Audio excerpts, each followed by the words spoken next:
Welcome, welcome, welcome. It's Monday, so it must be time for More Mondays. Woo! Ooh, that light's bright. What was it? I thought you were going to write to the intro. Well, I wasn't sure if I needed this light or not. I don't think I do. It just felt too bright. Now it feels too dark. It's got the sentry next to you there. What's going on? It was. All right, here, let's do an intro.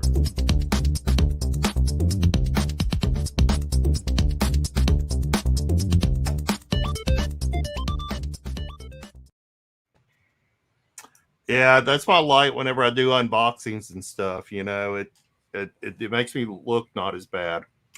It highlights your good side. I get it, man. It highlights my good side. So, man, we had 20 people in the chat before we even started here. Man. I know. I turned it on just to make sure I didn't forget. And yeah, LaCruce's, of course, was the first one. We got Captain Beardo. Hey, Captain Beardo. Oh, and thank you both for the kind comments on my videos I've dropped this week and last week. Thunder, Gorilla Todd, and I think that's it so far. So y'all be sure and give us a thumbs up. So wearing my gorilla shirt. Ha, Donkey Kong. It's on like Donkey Kong. It's Monday. So what's been going on with you this week, my friend, since last Monday? Not much. Took a couple days off. You know, obviously we had a Thunder show. You know, so we were in the Thunderdome. Brought some ducks over there. Had the big Whatnot follower giveaway. So I gave away that awesome one-of-a-kind original sketchbook. Oh my God! Yeah, and then had a couple days off from there. You know, just to organize all the stuff. I've been processing a lot of comics. So I finally got all that taken care of and done and caught up. So I didn't do my show on Sunday. You know, and then just kind of relaxed a little bit, man. How was your weekend? Obviously, I saw Venom, so. Oh, did you? Well, I hadn't seen it yet because what did you think? Yes or no? Because I've heard split decisions from people. I would say I'd give it a 6 out of 10. Okay. So some parts were really cool. I wanted a little bit more because we're talking about Carnage. You know, we're talking about Venom.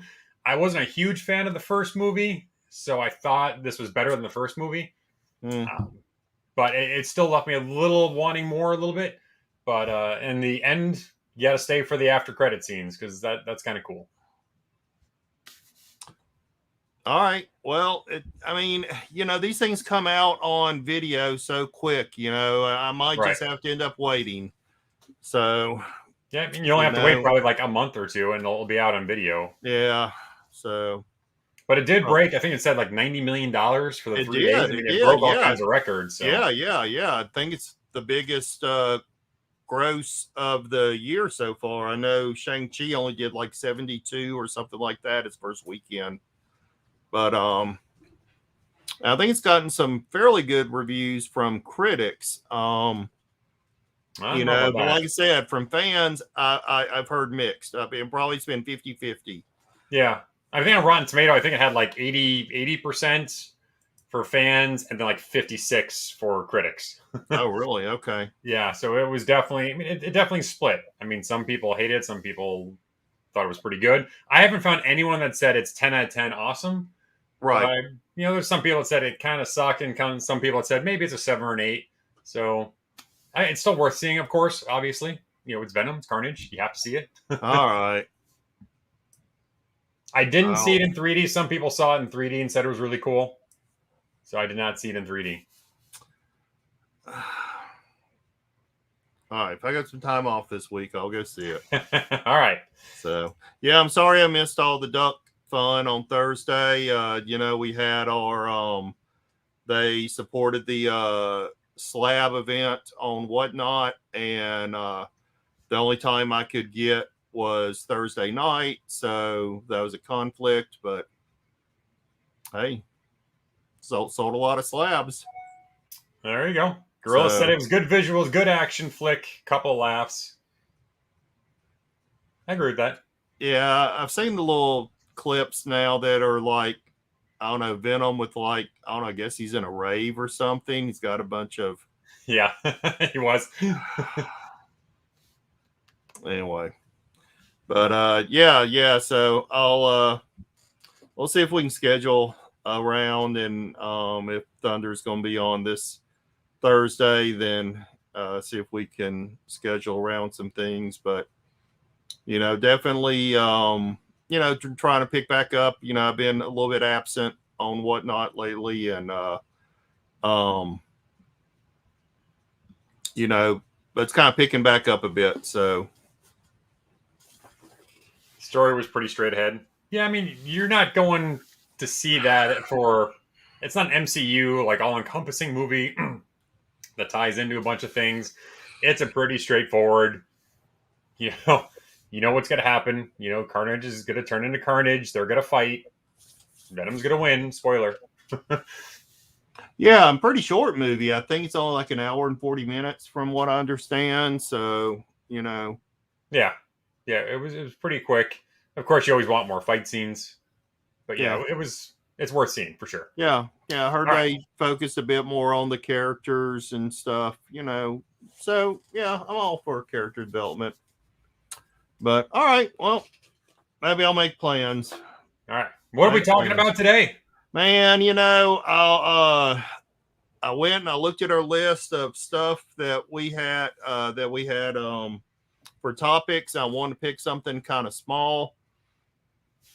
So I decided to go with a little bit of the legacy of DC Vertigo. Nice. Yeah. So one of my favorites. I agree with you. And pretty interesting little history. Some things that I didn't know that I found out. So yeah, it's pretty fun researching it. So yeah, a little legacy of DC Vertigo. Let's see. So a little history, of course. Every comic got to start with a little origin story, right? Y'all got one. So, when you say the name Vertigo, for me, I think one of the first things I think of is like Sandman. But I didn't know that, but Sandman actually didn't even start as a Vertigo comic. Nope. But Sandman, along with several other books, did help spawn the Vertigo imprint. So Vertigo originated from the DC's mature readers line of books from the 80s. And this began with the saga of the Swamp Thing. DC stops. This is the first book that DC did not submit to the Comics Code Authority because it was direct only.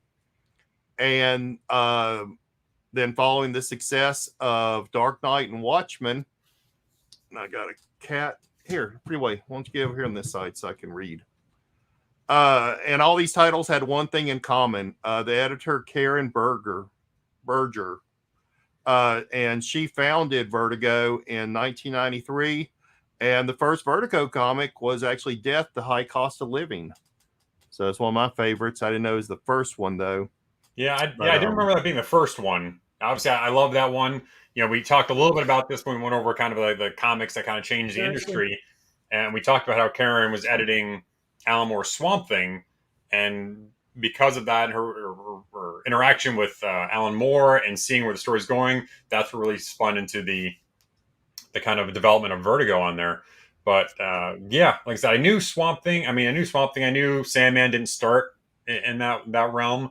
But I didn't know what the first one was. So that's a good trivia question. That is a good trivia question.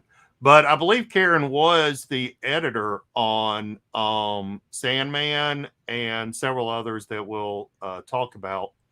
And then kind of just brought them all over. She was really big in bringing in all these British creators that were doing these really great stories. The Vertigo Timeline. Vertigo actually didn't begin until 1993. And, I remember in my store carrying Death, the High Cost of Living and Sandman. And I remember like ordering enough copies to get the platinum edition of Death. All that was so hot back then. And it brought females into the stores. And, I've constantly made references that I feel like it's the same thing today in a way, right? With these hot independents and stuff. It's almost like the same I'm seeing a lot of similarities between Absolutely. today and then. Vertigo, and I didn't know this either. I thought Vertigo ended sometime around the early 2000s, but it actually didn't stop until 2020. So just last year, Vertigo was actually going, and it was absorbed into the newly formed DC Black label. Vertigo started declining in 2010s. DC took back Hellblazer and Swamp Thing and integrated it back into the DC hero continuity. Karen left as editor, so 21 years as editor of Vertigo in 2014. And then it underwent several editorial changes until finally it was closed in 2020.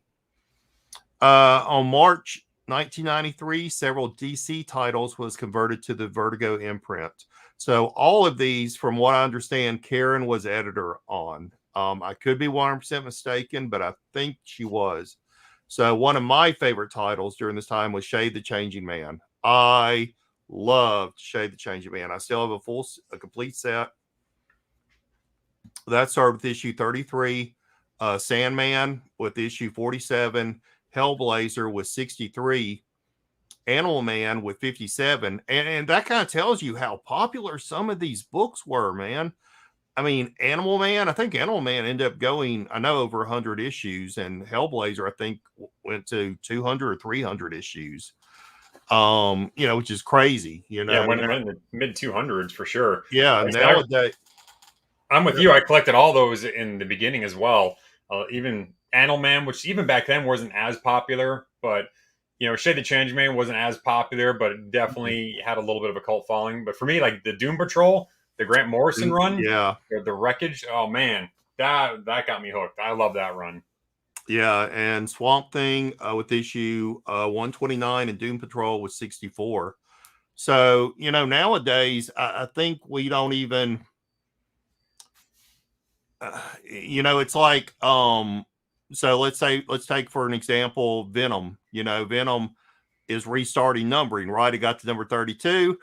Donny Cates is leaving, so they're just going to restart the numbering, right? It seems like every year nowadays they're restarting numbering on books. And why is that? Sorry? And why is that? Because number one sell. You got it. So that's exactly what it comes down to.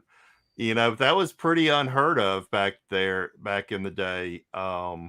We had these very long runs of comics, that's into 200-300s. Like I said, it did bring in, I remember, like I said, more, I don't want to say goth, kind of kids or emo kids, whatever you want to call them. But yeah, it brought in a lot of new people into the comic book industry. And for me, that was the only thing that brought me into DC, because I wasn't a huge Superman or Batman fan at the time. I picked up a few Batman here and there, but wasn't my thing. But once I got into, Sandman and Swamp Thing, especially, and Hellblazer, that's like, okay, these are pretty cool. It's something different. I was getting burnt out of all like the 90s superheroes of, the big shoulder pads and guns and pockets and everything, which was cool. But there's only so much of those you take when you want something just a little bit different. Sure. Yeah. Well, and I think Vertigo was, I saw a quote, the Vertigo was very creator oriented, where these other books was character oriented, if that makes sense. Right. They're story driven more, right? Yeah. Versus, like you said, the big characters, Cable and, the X people and, and all this, right? Well, wasn't Sandman one of the first ones to win like the big book awards? Not just comic books. We're talking, it was well recognized outside of the comic book industry. It did. I'm pretty sure it won an Eisner Award. However, the first comic book to ever win an Eisner was Mouse. That's right. Spiegelman, that did Mouse. And that's kind of interesting, is that, is you had this confluence of, I would have to say, video games, Atari 2600 coming into homes, Nintendos, this technology. You also had role-playing games. All that was in the 80s also. Computers, home computers, ubiquitous in the 80s. The black and white underground explosion. These British creators coming over, bringing us something that was different. And then with the explosion of the hero books, the Image people and things like that, right? So you had this big culmination of a lot of things really happening in the 80s. That this was just almost a natural part of it, right? You have to kind of look at, you and I've talked about this quite a bit on our shows, is not looking at things in isolation, but looking at the things that's going on around it and understanding that. So, yeah, it's pretty interesting. Yeah, I just looked it up here. Okay. And I don't know if you have this on here. How many Eisner Awards do you think Sandman and its related Sandman books won? I think it was 5 or 6. None? 26. Wow. Yeah, that took me by surprise. It's won 26 Eisner Awards. Wow. That's how acclaimed it was. I remember a couple of years ago, I don't remember how much I paid, but I went to a thing of a reading of Neil Gaiman. And I mean, it's Neil Gaiman reading himself, right? And he went through his history and such, and then read some excerpts from some of his books and stuff. It is very fascinating. Very cool to be able to see Neil Gaiman in the flesh. Yeah, I don't think Duck Race is going to win an Emmy. It's going to win an Emmy. So here's a little piece of history I did not know. DC printing Disney. So an interesting note with Vertigo is Disney. I did know this, but had forgotten that Disney did have a mature audiences film division known as Touchstone Pictures. It's now defunct, of course. With the change of Disney Studios in the early 2000s. But Disney was also one of the major producers of comics in the 80s. You had a lot of Duck. You had Uncle Scrooge, Carl Barks. I mean, there's a big resurgency of Disney books in the 80s. There you go. That was occurring. And they were about to launch a mature readers brand known as Touch Mark Comics. So just like Touchstone, they're going to call it Touch Mark. However, and I didn't really know this either, Disney went into some financial difficulties, and they actually termed it the Disney implosion of 1991. They had something like 20 something titles of comics, and it went down to like 4 in 1 month. They kept mostly the Duck books. They kept DuckTales and things like that. But they dropped quite a bit. I agree with you, Shutter. Yeah, definitely. Absolutely. It's good to get rereading Sandman again, because obviously the show is coming out. But yeah, that was such a great read. Oh, and they dropped a new trailer today for Sandman. Oh, really? I didn't see that. So I haven't had a chance to watch it either. I've been busy the past couple hours with some stuff. I noticed it when I was uploading a video on YouTube earlier. But the editor at Disney was Art Young. And with the implosion and stuff, he actually moved over to be an editor at DC, and he brought the Touchmark line of books with him. So these included Enigma, which was Milligan Fergrito. Sebastian O, which I remember reading. I don't think I really liked it a lot. It is Grant Morrison. It's kind of a steampunk type of thing. Mercy, which I did like. I remember reading that, and that's J.M. DeMathis. Amazing artist and writer. Yeah. He did the art for the revamping of Batwoman a couple of years ago. Then did writing duties, but not the art. And he did some other book, and it slips my brain right now. I remember Yes, they for some kept the reason one that ducks. always stood out to me. I don't know if you ever read. I think it's called Moonshadow. Moon I don't something. recognize it. It was the same team that did it. It was really, really kind of cool fantasy kind of world. And another one I've never heard of, and I really couldn't find a lot on it. Shadows Fall in '94. So, I don't know that one. yeah, so that was pretty interesting that these books that were planned for Disney, a Disney imprint, got brought over to DC. Moonshadow, right? Gorilla likes it. We got the gorilla thumbs up on Moonshadow. Oh snap! Didn't know there was a second trailer. Blah blah. Oh, Moonshadow's great. How are you seeing things? Oh, you must be on the others. Wonder how are you seeing things before me? Yeah, I'm looking on YouTube. Okay. All right. And then a lot of noteworthy titles and creators that came from Vertigo. I didn't know this either. Several of these books I thought were Vertigo titles originally. They weren't, but then they were reprinted under the Vertigo imprint and became popular. V for Vendetta originally was not Vertigo, but it was reprinted and gained a lot of popularity. A History of Violence. If you've not seen that movie, Hugo Mortensen, amazing movie. Yep. I always have trouble trying to pronounce this one. Transmetropolinia. Warren Ellis. Warren Ellis has been around for a while. Some of these people, when we think of them, we think of them in terms of the 2000s, right? Like Warren Ellis, really, gaining some popularity. And I'll go through some names here. But then some noteworthy releases. The Invisibles. I remember that came out. I liked it a lot. Preacher.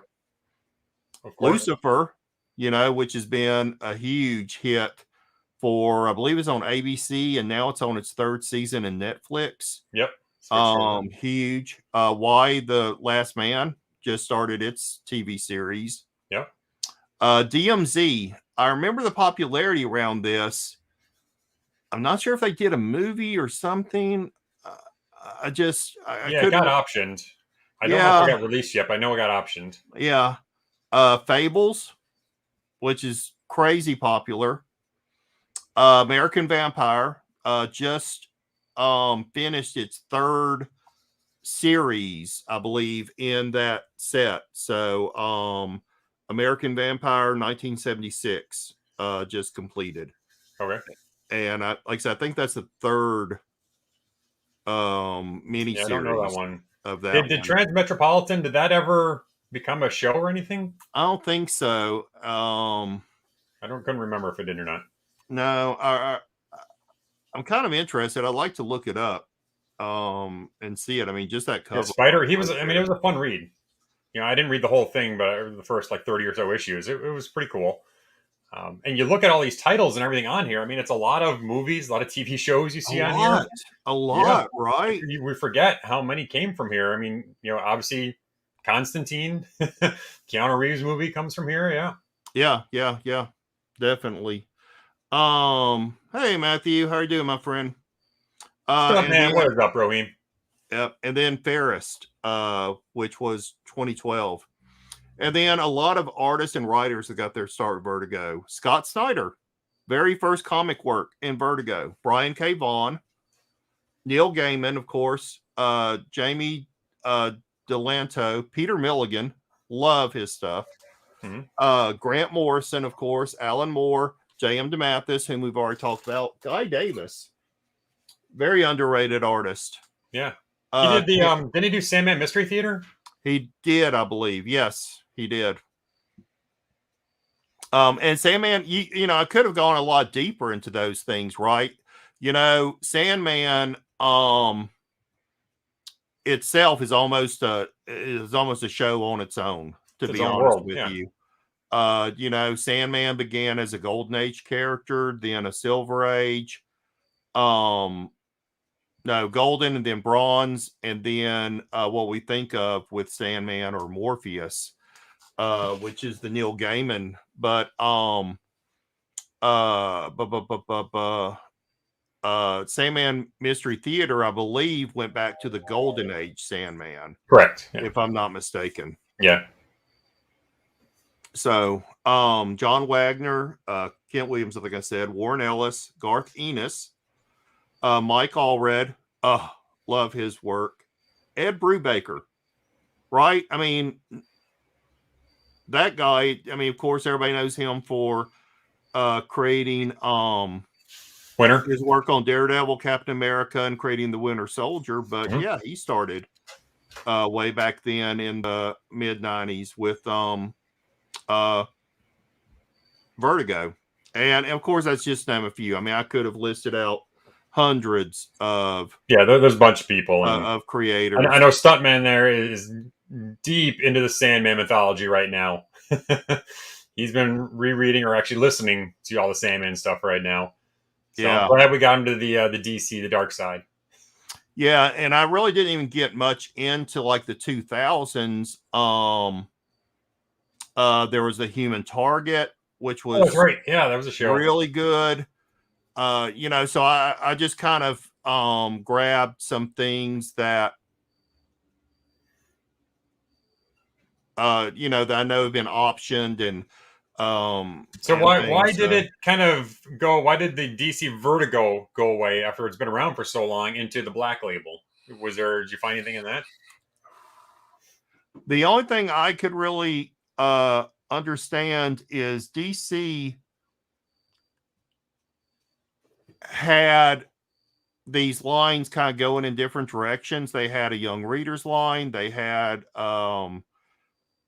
this mature readers line, then they had DC continuity, and it was just a company decision to bring everything back in under the DC umbrella and kind of relaunch it in this different way. So it seems that I don't have a ton of the DC Black Label stuff. I have a few of them, and it almost feels like the DC Black Label is almost like more like a what if kind of line than outside of the continuum a little bit. I don't know. It is.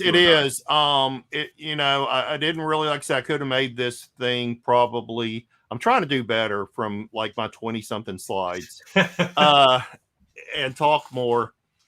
But while there was never a mandate that said that Vertigo was its own universe, starting around 95, they treated it as if there was a Vertigo universe. There wasn't necessarily a house style, but people did try to mimic one another and keep a continuity together. And apparently that, was something that continued under Karen for a long time. Yeah, because you saw a lot of the characters in Vertigo interact with each other quite a bit, but they didn't interact a whole lot with, like you said, the main DC continuity. You didn't see Death or Sandman in those forms even like come over to the main side until recently, really, right? Yeah, well, right. And then, like I said, they did treat Vertigo as its own universe, with like the articles I read talking about pulling, came in. Thank you, Grilla. Pulling Swamp Thing and Hellblazer or Constantine back into the DC continuity, right? Because if you think about it, once they switched over to Vertigo, they weren't in the DC continuity for 20 something years. Yeah, you didn't see Swamp Thing crossover all that much. No, I don't think at all, from what I understand. But, I'll have to say this is that of course, I'm a Marvel guy. If you got to pick DC or Marvel. However, what DC did with these mature audiences and titles, and I say DC, I'd probably more correctly say Karen, and under her editorialship, really brought something that was amazing to, our culture and our comic reading Right. experience. So, I mean, that's the thing I give DC a lot of credit for. And even to this day, they still give their characters and their creators a lot of room yeah, to go off and do these dark stories or different stories or something that's kind of out there. And they're not afraid to do that, even with their movies and animated shows and stuff like that. On the flip side of Marvel, they seem like they have a very structured form of here's the lane that Thor can be in. He can't go out either side of those lines or a whole lot. And DC is very open, like, yeah, they can go off, they can swear, they can kill people, do what they want to do, and do something different. And I think that's where that divide, where some people really like DC over Marvel, is because they can do a lot more than just a certain little lane that a Marvel character can kind of fit in. yeah. Now Marvel did try a bit, like with their, remember in the late '80s, early '90s, they did a lot of the prestige format books. Mm-hmm. And the large hardcover books and stuff, and that was more adult oriented because those didn't go through the Comic Code Authority. Right, They were direct market only. So I know those tended to be a bit more mature with the characters, but DC though definitely seemed to embrace it a lot more. So, but what about the chat? What do y'all like about Vertigo? Or let's see here. have an opinion? Yeah, mythology of Sandman is deep. Is right box. Yeah, let us know what else you think on there. And then next week we'll be back on my channel. I'm not going to rely on my guy, so I'm going to do something a little bit different. So I don't know what does the chat think if we actually did and covered like a story. Not a duck race, I hope. We're going to do a duck race to see which story we do next week.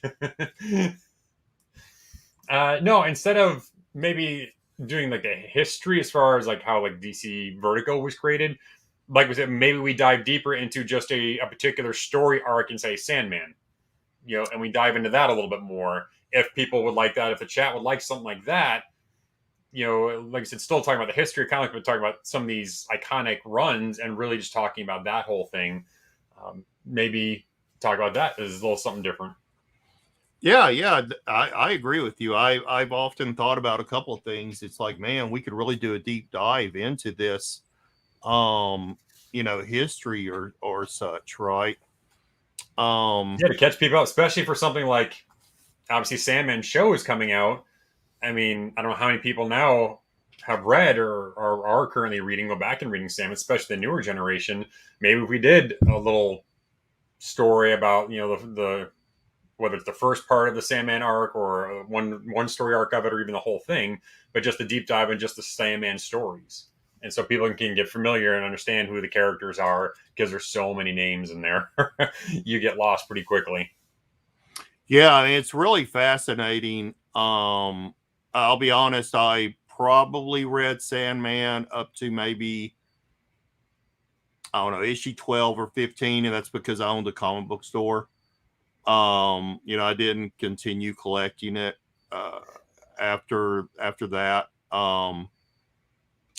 But yeah, there is a whole mythology that Gaiman worked on, and he had a clear ending. He could have kept going, but he ended it with issue 75. He said, I told my story, and then that's it. And he's never returned. But yeah, it's very interesting. When you start reading it, is there'd been this portion of time where people hadn't dreamt, in human history. No one knew why. Just at some point, people stopped dreaming, and it's because this person had Morpheus, the Master of Dreams, locked up, and Yeah. you know, that's how the story starts off, and so it's very fascinating. All right, cool. I know you got a hard stop. You got some things you're working on, so you got a hard stop on that. Where Yeah. else? Where else is going on for you this week? Where else can people find you? Of course, tomorrow night I'll be on Whatnot. I'm not sure when I'm going to do my second show. Definitely try not to conflict with you know, with being on Thunders on Thursday. So we'll just have to figure it out after tomorrow night. But tomorrow night I will be on Whatnot, and yeah, that's kind of as far as I got it planned, my brother. You know, been working on last couple of weeks. I have bought some collections. Nice. Got them at a good price, and so I made up about 15 mystery boxes last night. Didn't even price a book. Did not even price a book. Who knows what could be in there, dude? You know, I A just true knew, mystery box, even to the person who put it together. I just knew that I know that what I paid for them, you know, so I put them together based on what I paid for them, and I'm selling them at $15 each. Oh wow! So, you know, I know that there are some $10 books in there. I know there's some $15 and $20 books in some of them, you know, because I glanced at the covers, but, you know, and I could have set them aside and said, oh, I could sell this somewhere else. Like, nope, you know what? I only paid this much for it. I'm throwing it in there. So I know Very there's some cool. early spawns in there. There's, like I said, several of the DC anniversary $10 books in there. I even saw one. I threw in a Three Jokers variant in there. You know, but it was in a collection that I bought, and you know what? Hey, someone gets great stuff. They get great stuff. I'm Right. going to, you know, make about $5 or so on the boxes, and I'm Yeah, fine you gotta with make that. people So, happy. yeah, I'm fine with that. Make people happy, you know. I don't want to grind it. I don't feel like grinding it, dude. You know. I definitely hear that. So, but yeah, those are actually already posted on my Whatnot show. So, as buy it nows, so you can actually get them ahead of time if you wanted. I know I had 2 of my slabs sell before I even started my show on Thursday. So, Oh, nice. yeah. But yeah. So and when exactly can people find you? Actually, I'll be on Whatnot too tomorrow. So I'll be on tomorrow, and then of course Thursday on the Thunderdome, and then Friday is always my big show on Whatnot. Where I always give away the 9.8 slab, and then back on Sunday, so back in my normal rotation again. So that's where people can find me, and of course back here on Monday, or my channel this time. Yeah. All right. As long as you're not on the same time I He's am. loving mystery boxes. I love it, Beardo. All right, so we're gonna call it a night. I believe we both got a couple things, and hey, with that, hope y'all enjoyed it. One of our shorter shows, but hey, let y'all have a chance to go and maybe catch some auctions, spend some money, or you know. Thanks, Captain. Thanks, Tim. Yeah, Gorilla thanks, Tim. Fox. Thank you so much. All right, with Crucis. that, and say peace, love, Love and and comics. comics. Bye. See ya.